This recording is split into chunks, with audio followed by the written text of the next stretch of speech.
یہ معاشرتی زندگی کا اسلام کا ایک حکم ہے، اور اس کی عظمت اہمیت یوں بتلائی کہ رسول کریم صلی اللہ علیہ وسلم سے فرمایا، آپ کہیے، آپ کہیے اپنی بیویوں سے اور اپنی بیٹیوں سے اور مسلمان عورتوں سے کہ اپنی چادریں ذرا نیچے کر لیا کریں، نیچے گرا لیا کریں، یعنی چہرے کا پردہ کر لیا کریں۔ کتنا اہتمام بتایا ہے مسلمانوں کو کہ اللہ کے نبی صلی اللہ علیہ وسلم سے خطاب کیا گیا کہ آپ کہیے۔ یوں بھی کہہ دینا کافی تھا، آپ ایمان والوں سے کہتے، یہ اللہ براہ راست خود بھی کہہ سکتے تھے، لیکن اللہ کہہ رہے اور رسول کریم صلی اللہ علیہ وسلم کو خطاب کہہ کے کہہ رہے، تو اس کی اہمیت، اور پھر رشتے بھی گنائے، نسبتیں بھی گنائی۔ آپ اپنی بیویوں سے کہیے، جو عظمت آپ کی بیویوں کی ہے کون نہیں جانتا۔ آپ اپنی بیٹیوں سے کہیے، کیا شان ہے بیٹیوں کے رسول کریم صلی اللہ علیہ وسلم کی۔ پھر اسی پرائے میں فرمایا کہ اللہ کے ہاں ایک ایمان والی عورت کی کیا قدر و قیمت ہے، فرمایا ایمان والی عورتوں سے کہہ دیجیے۔ اس نسبت کے ساتھ یہ ذکر کر کے پھر حکم دیا کہ یدنین علیہن من جلابیبہن، کہ آپ ان سے کہہ دیجئے کہ سر سے نیچے کر لیا کریں اپنے اوپر تھوڑی سی اپنی چادریں، یہ چادریں ذرا نیچے کھسکا لیا کریں اور اپنے چہروں کو اس سے ڈھانپ لیا کریں۔ یہ اللہ کا حکم ہے، قرآن کی تلقین ہے، شریعت کا ایک اہم معاشرتی زندگی کا جسے کہیں کہ ہدایت ہے۔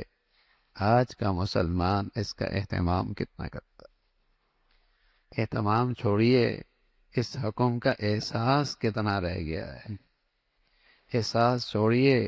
اس کی فکر کتنی ہے، اس پر ندامت کتنی ہے کہ زندگی میں اب اس حکم میں کتنی کوتاہی ہو رہی ہے۔ گھر، باہر، بازار، اسپتال، اسکول، تقریبات، خوشی، غمی، کیسے کھلے قرآن کے اس حکم کے ساتھ زیادتی اور ناانصافی اور ظلم ہو رہا ہے، اور اللہ کے اس حکم کو کیسے پامال۔ اسکولوں کا حال دیکھیے، تعلیمی اداروں کا دیکھیے، ہسپتالوں کا حال دیکھیے، تقریبات کا حال دیکھیے، خوشیوں کی زندگی دیکھیے، جسے کہیں کہ ہر قسم کی تقریب کھلا اللہ کے حکم کی یہ نافرمانی، اور اس پر کوئی ندامت بھی نہیں، کوئی احساس بھی نہیں۔ یعنی یہ گناہ ایسا رچ بس گیا ہے کہ بہت سارے گناہوں سے توبہ ہوتی ہے، اس سے توبہ بھی نہیں ہوتی۔ تو چوری کر لے تو توبہ کر لے گا، کوئی ڈاکہ مار لے توبہ کر لے گا، نشہ کر لے توبہ کر لے گا، دیکھنے والا بھی کہے گا یہ بہت برا کر رہا ہے، لیکن اس گناہ کو تو پالا جاتا ہے، اس گناہ کو تو پالا جاتا ہے، بلکہ اب تو اس گناہ پہ فخر کیا جاتا ہے، بلکہ اب تو یہ گناہ اسٹیٹس بنتا چلا جا رہا ہے۔ بلکہ اگر کوئی اس شخص اس گناہ، اس نیکی پہ عمل کرے اور اس فریضے پہ عمل کرے اور اس حکم کو پورا کرے، دنیا اس کو تنگ نظر سمجھتی، تعریف فعال سمجھتی ہے، دقیانوس سمجھتی ہے، اور نہ جانے اسے کن کن طعنوں سے نوازا کرتی ہے۔ یعنی اس حکم کے ساتھ کیسی زیادتی اور ناانصافی ہو رہی ہے، اور پھر جب اس کا وبال ہے اور اس کا ریئیکشن معاشرے میں ہے، معاشرتی زندگی، گھریلو زندگی، ازواجی زندگی، خاندانی زندگی کیسے ٹوٹ پھوٹ کا شکار ہے۔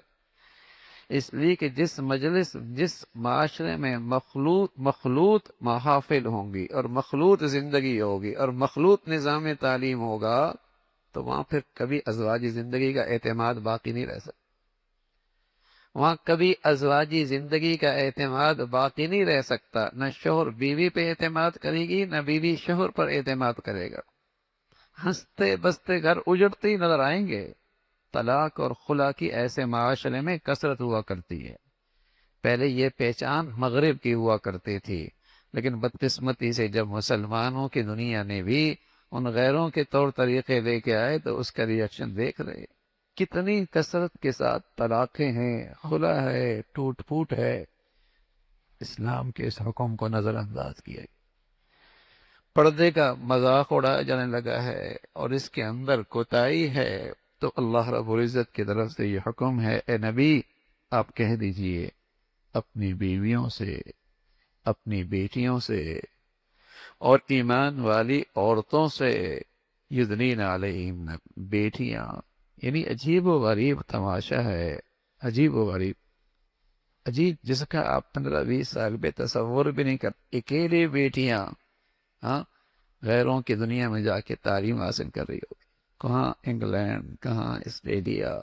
اور بغیر کسی محرم کے، بغیر کسی شرم و حیا کے لحاظ کے، اور اس پہ کوئی ندامت نہیں، اس پہ کوئی شرمندگی نہیں ہے، اور اس پر کوئی افسوس نہیں، بلکہ فخر ہوتا ہے، فخر ہوتا ہے۔ اور کس انداز سے اپنی بیٹی کا تعارف، ہاں، اجنبی مردوں سے، اور اس کے ساتھ مصافحہ، اور اس کے ساتھ ملاقات، اور اس کے ساتھ بیٹھنا اٹھنا، یعنی شرم و حیا کا تو جنازہ نکل گیا نا، یہ تو بیج ہی ایسا لگتا ہے مرتا چلا جا رہا ہے۔ اور رسول کریم صلی اللہ علیہ وسلم فرمایا کرتے تھے، جہاں حیا نہیں ہے نا وہاں ایمان بھی نہیں ہے، جہاں حیا نہیں ہے وہاں ایمان بھی نہیں ہے۔ فرمایا دیوس آدمی جہنم میں جائے گا، اس کی بخشش نہیں ہوگی، دیوس آدمی جہنم میں جائے گا، اس کی بخشش نہیں ہے۔ وَإِنْ صَامَ وَصَلَّى، اگرچہ نماز پڑھے، روزہ رکھے، کیا ہے اسے پرواہ ہی نہیں ہے، کون کس سے مل رہا ہے، کس سے کس کے پاس جا رہا ہے، کس سے ملنے جا رہا ہے، کس کے پاس ملاقات ہو رہی ہے۔ وَإِنْ صَامَ وَصَلَّى، تو شرم و حیا مسلمان معاشرے کی زندگی ہے، اگر یہ نہ رہے تو مسلمان معاشرہ ٹوٹ پھوٹ کا شکار ہو جائے۔ ازواجی زندگی، خاندانی زندگی، باہمی اعتماد، یہ ساری روایتیں مسلمان معاشرے سے ختم ہو جائیں گی۔